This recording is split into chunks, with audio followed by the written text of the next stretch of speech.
আর কদিন পরে শুরু হচ্ছে সনাতন ধর্মাবলম্বীদের সবচেয়ে বড় ধর্মীয় উৎসব শারদীয় দুর্গাপূজা। এই পূজাকে ঘিরে প্রতিমা তৈরিতে ব্যস্ত সময় কাটাচ্ছেন চট্টগ্রামের রাউজানের কারিগররা।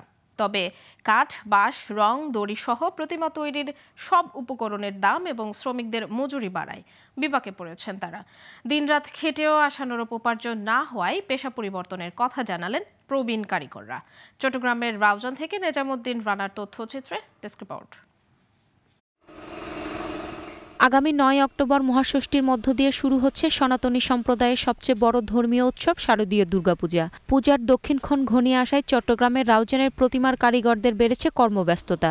উপজেলার বিভিন্ন স্থানে সকাল থেকে গভীর রাত পর্যন্ত চলছে প্রতিমা তৈরির শেষ মুহূর্তের কাজ।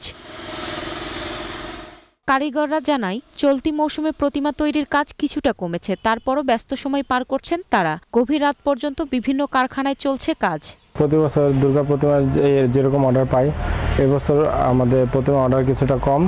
এখন যেগুলো অর্ডার পাইছি সেগুলো প্রায় কাজের শেষ পর্যায়ে আছি। রং তুলির আঁচড় চলতেছে আমাদের কাজের শেষ পর্যায়ে। পরিস্থিতির কারণে সবাই ছোট প্রতিমা খোঁজ করতেছে, মানে সবাই অর্থনৈতিক দুর্বল, তারপর লোকজন কারা খাটাচ্ছে, রেট মানে সবাই কম। তবে প্রতিমা রঙের কাজ পুরোপুরি শেষ হতে আরও কয়েকদিন সময় লাগবে। এরপর নিয়ে যাওয়া হবে পূজা মণ্ডপে বলে জানান তারা। আর পুরুষের পাশাপাশি সহযোগিতা করছেন নারীরাও।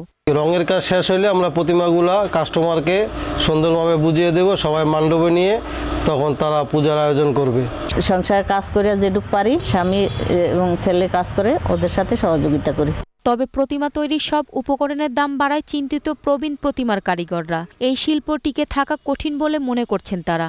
জিনিসপত্রের দাম বেশি, কারিগরের বেতন বেশি, যা কিছু আছে রং বর্ণ যা কিছু আছে সবগুলোর দামই বেশি।